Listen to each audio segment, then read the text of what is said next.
शिमला नगर निगम चुनाव में जीत सुनिश्चित करने के लिए कांग्रेस व भाजपा ने अपने सभी बड़े नेताओं को चुनावी मैदान में प्रचार के लिए उतार दिया है। जहां बड़े नेताओं से लेकर विधायकों ने भी चुनावी प्रचार के लिए कमर कस दी है। ऐसा ही वार्ड नंबर 16 जाखू में धर्मशाला के विधायक सुधीर शर्मा कांग्रेस प्रत्याशी के समर्थन में उतरे और जनता के मध्य कांग्रेस प्रत्याशी के समर्थन में अपने मत के उपयोग की अपील की। गौर हो कि जाखू वार्ड से कांग्रेस ने अतुल गौतम पर चुनावी दाव खेला है, जहां विधायक सुधीर शर्मा ने इस वार्ड से कांग्रेस को जीत मिलने की बात कही है। देखिए, मेरा पूरा विश्वास है कि वार्ड नंबर 16 से हमारे प्रत्याशी अतुल गौतम भारी मतों से यहाँ से जीतेंगे और इनका समाज के अंदर भी और पार्टी के अंदर भी जो महत्वपूर्ण योगदान है उसको देखते हुए पार्टी ने इनको चुनाव मैदान में उतारा है और उसका लाभ जो है आने वाले समय में नगर निगम शिमला का कांग्रेस पार्टी का बनने जा रहा है, उसका महत्वपूर्ण योगदान इनका रहेगा। और जाखू क्योंकि शिमला के लिए एक महत्वपूर्ण वार्ड है, हमारी जो अध्यक्षा हैं प्रदेश की उनका निवास भी यहीं है और पूर्व में हमारे महापौर शिमला के रहे हैं मनोज शर्मा जी, इनका भी वार्ड है और मेरे साथ हरदीप बाबा जी इंटक के प्रदेश अध्यक्ष हैं, वो भी इस वार्ड को देख रहे हैं और मुझे लगता है कि शिमला के अंदर जो परिणाम निकलेंगे नगर निगम के, तो जाखू का जो वार्ड है इसमें कांग्रेस पार्टी जो है इतिहास दर्ज करते हुए भारी मतों से जीतना। देखिए, स्मार्ट सिटी मिशन हमारे समय में आया था, उसमें धर्मशाला और शिमला दोनों नगर निगमों को स्मार्ट सिटी के अंदर लिया गया था और इसके लिए जो प्रारूप तैयार किया गया था पिछले 5 वर्षों में, मुझे लगता है कि उस धनराशि का दुरुपयोग शिमला शहर में भी और धर्मशाला में भी हुआ है और वर्तमान सरकार वचनबद्ध है कि शिमला को, क्योंकि हमारी राजधानी भी है और इसका उस तरीके से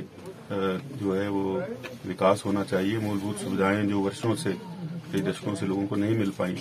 वो उन तक पहुंचे। खासतौर पे कंजेशन का बहुत बड़ा मसला है, पार्किंग का मसला है, तो उसके लिए जो है वो सरकार एक नीति लेकर के आ रही है। उसके तहत शिमला का जो है वो जीर्णोद्धार होगा, जिसमें कि चाहे वो आपकी पीने की पाइपें हैं पानी की, 24/7 वाटर सप्लाई जो है वो शिमला को देने के लिए सरकार वचनबद्ध है। नगर निगम के साथ मिलकर के सरकार जो है उसको आगे बढ़ाएगी। साथ ही जितनी भी हमारी बिजली की तारें हैं या टेलीफोन की तारें हैं, इनको अंडरग्राउंड करने का है, तो सुंदरीकरण का है, एम्बुलेंस रोड जो है उसको पहुंचाने का है, और वार्ड के अंदर सामुदायिक भवन देने का है और इंडोर स्टेडियम जो है उनके निर्माण का है। लोग जिनके पास अपने घर नहीं है उनके लिए जो है वो घरों का निर्माण करना और सड़कें जो हैं उनको चौड़ा करना, चाहे वो हमारी टिम्बर मार्केट है या सब्जी मंडी है, इनको दूसरे स्थान पर शिफ्ट करके जो है वो शिमला की सड़कों को खोलने का भी काम आने वाले समय में नगर निगम करेगी, जिसका कि लाभ शिमला में रहने वाले जो लोग हैं नगर निगम के, उनको मिलेगा। देखिए, मुझे लगता है कि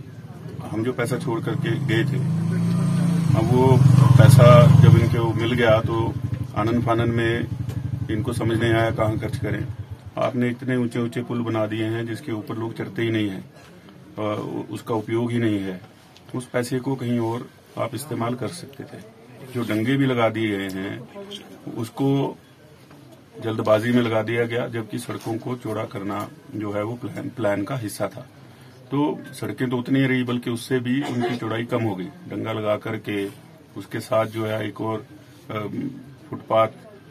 आपने डेवलप कर दिया, जिससे कि सड़क की चौड़ाई तो कम हो गई है। तो मैं समझता हूं कि उस पैसे का दुरुपयोग हुआ है। सबसे बड़ी बात यह है कि 50-50 पार्टनरशिप की शेयरिंग में ये प्रोजेक्ट आया था गवर्नमेंट ऑफ इंडिया का, लेकिन जो स्पेशल कैटेगरी स्टेट थे देश के, उनको 90-10 में दिया गया है। ये हमारा शुरू से केंद्र के साथ झगड़ा रहा, हालांकि हमारी सरकार वहां नहीं थी, कि हमको 90-10 के तहत जो है आप ये ग्रांट दीजिए, जिसमें कि 10% हिस्सा प्रदेश का हो और 90% जो है वो केंद्र की सरकार उसमें अपनी भागीदारी सुनिश्चित करे। लेकिन इनकी नगर निगम भी थी, प्रदेश में सरकार भी थी, केंद्र में भी इनकी सरकार थी। इसके बावजूद कि ये 90-10 करवाते, जो फंडिंग प्रदेश की तरफ से आनी चाहिए थी उसमें भी कट लगा और प्रोजेक्ट जो है वो छोटे कर दिए गए। जो प्रारूप तैयार किया गया था उसको पूरी तरह से निरस्त करके सिर्फ ये कहीं सुंदरीकरण कर दिया, वो कहीं बड़े बड़े पुल बना दिए और डंगे लगा दिए, उसको स्मार्ट सिटी नहीं कहते हैं। जो